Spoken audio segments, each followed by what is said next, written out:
ॐ नमो भगवते वासुदेवाय नमः।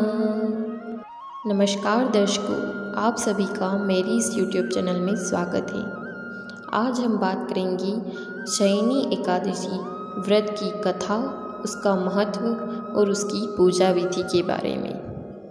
देवशयनी एकादशी व्रत की कथा। धर्मराज युधिष्ठिर ने पूछा, भगवान, आषाढ़ के शुक्ल पक्ष में कौन सी एकादशी होती है, उसका नाम और विधि क्या है, यह बतलाने की कृपा करें। भगवान श्री कृष्ण बोले, राजन, आषाढ़ शुक्ल पक्ष की एकादशी का नाम शयनी है। मैं उसका वर्णन करता हूँ। वह महान पुण्यमय, स्वर्ग एवं मोक्ष प्रदान करने वाली, सब पापों को हरने वाली तथा उत्तम व्रत है। आषाढ़ शुक्ल पक्ष में शयनी एकादशी के दिन जिन्होंने कमल पुष्प से कमल लोचन भगवान विष्णु का पूजन तथा एकादशी का उत्तम व्रत किया है, उन्होंने तीनों लोकों और तीनों सनातन देवताओं का पूजन कर लिया। हरिशयनी एकादशी के दिन मेरा एक स्वरूप राजा बलि के यहाँ रहता है और दूसरा क्षीर सागर में शेषनाग की शैया पर तब तक शयन करता है जब तक आगामी कार्तिक की एकादशी नहीं आ जाती। अतः आषाढ़ शुक्ल एकादशी से लेकर कार्तिक शुक्ल एकादशी तक मनुष्य को भली भांति धर्म का आचरण करना चाहिए। जो मनुष्य इस व्रत का अनुष्ठान करता है वह परम गति को प्राप्त होता है। इस कारण यत्नपूर्वक इस एकादशी का व्रत करना चाहिए। एकादशी की रात में जागरण करके शंख चक्र और गदा धारण करने वाले भगवान विष्णु की भक्ति पूर्वक पूजा करनी चाहिए। ऐसा करने वाले पुरुष के पुण्य की गणना करने में चतुर्मुख ब्रह्मा जी भी असमर्थ हैं। राजन, जो इस प्रकार भोग और मोक्ष प्रदान करने वाले सर्व पापहारी एकादशी के उत्तम व्रत का पालन करता है, वह जाति का चांडाल होने पर भी संसार में सदा मेरा प्रिय करने वाला है। जो मनुष्य दीपदान, पलाश के पत्ते पर भोजन और व्रत करते हुए चौमासा व्यतीत करते हैं, वे मेरे प्रिय हैं। चौमासे में भगवान विष्णु सोए रहते हैं, इसलिए मनुष्य को भूमि पर शयन करना चाहिए। सावन में साग, भादों में दही, क्वार में दूध और कार्तिक में दाल का त्याग कर देना चाहिए। अथवा जो चौमासे में ब्रह्मचर्य का पालन करता है वह परम गति को प्राप्त होता है। राजन, एकादशी के व्रत से ही मनुष्य सब पापों से मुक्त हो जाता है। अतः सदा इसका व्रत करना चाहिए, कभी भूलना नहीं चाहिए। शयनी और बोधनी के बीच में जो कृष्ण पक्ष की एकादशियाँ होती है, गृहस्थ के लिए वे ही व्रत रखने योग्य हैं। अन्य मासों की कृष्ण पक्षीय एकादशी गृहस्थ के रखने योग्य नहीं होती। शुक्ल पक्ष की एकादशी सभी करनी चाहिए। भगवान श्री कृष्ण बोले, हे युधिष्ठिर, जिस कथा को ब्रह्मा जी ने नारद जी से कहा था वही मैं तुमसे कहता हूँ। एक बार देव ऋषि नारद जी ने ब्रह्मा जी से इस एकादशी के विषय में जानने की उत्सुकता प्रकट की। तब ब्रह्मा जी ने उन्हें बताया, सतयुग में मानधाता नामक एक चक्रवर्ती सम्राट राज्य करते थे। उनके राज्य में प्रजा बहुत सुखी थी, किंतु भविष्य में क्या हो जाए यह कोई नहीं जानता। अतः वे भी इस बात से अनभिज्ञ थे कि उनके राज्य में शीघ्र ही भयंकर अकाल पड़ने वाला है। उनके राज्य में पूरे 3 वर्ष तक वर्षा न होने के कारण भयंकर अकाल पड़ा। इस अकाल से चारों ओर त्राही त्राही मच गई। धर्म पक्ष के यज्ञ, हवन, पिंडदान, कथा, व्रत आदि में कमी हो गई। जब मुसीबत पड़ी हो तो धार्मिक कार्यों में प्राणी की रुचि कहाँ रह जाती है।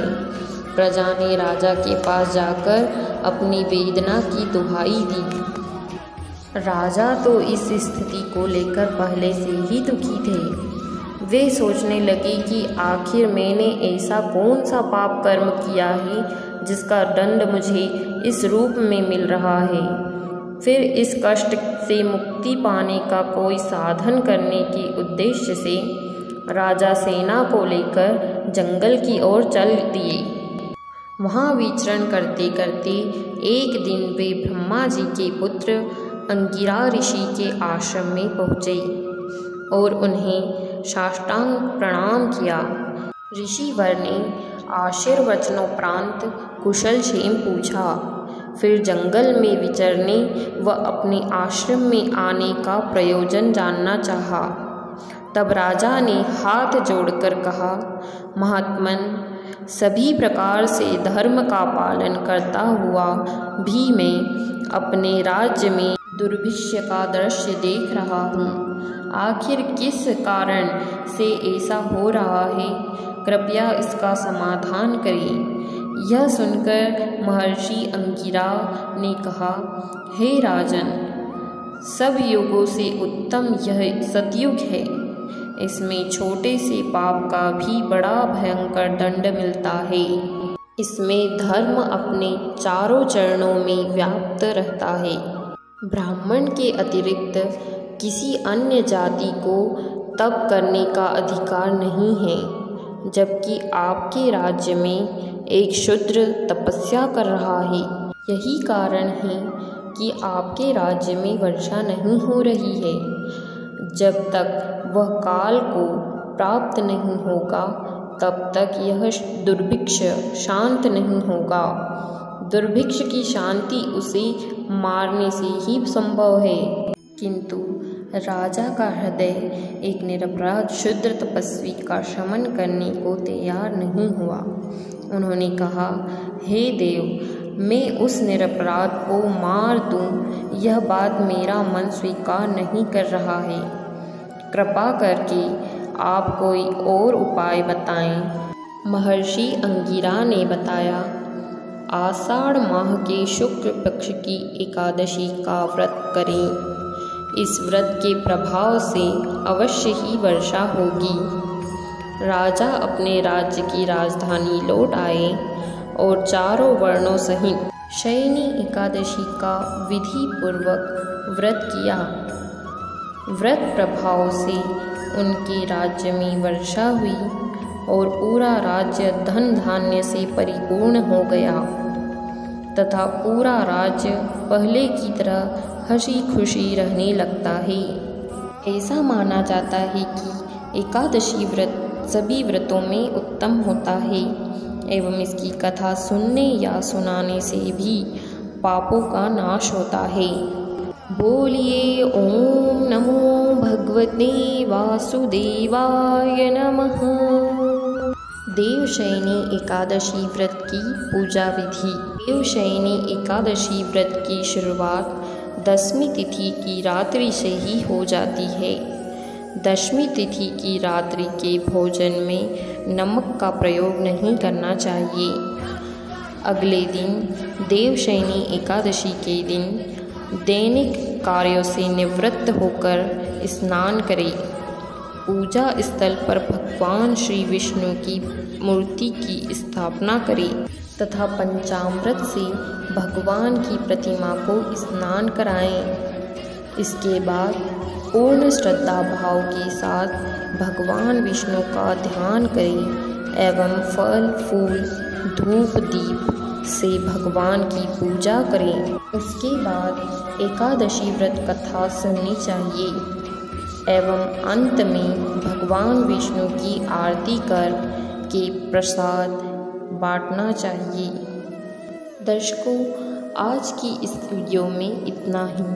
अगर आपको मेरी ये वीडियो अच्छी लगी हो तो इस वीडियो को लाइक कीजिए और हमारी चैनल को ज़रूर से सब्सक्राइब कर लीजिए, जिससे आगे ऐसी ही आने वाली वीडियोस की नोटिफिकेशन आपको मिलती रहे। अपना कीमती समय इस वीडियो को देने के लिए आप सभी का धन्यवाद। जय श्री कृष्ण।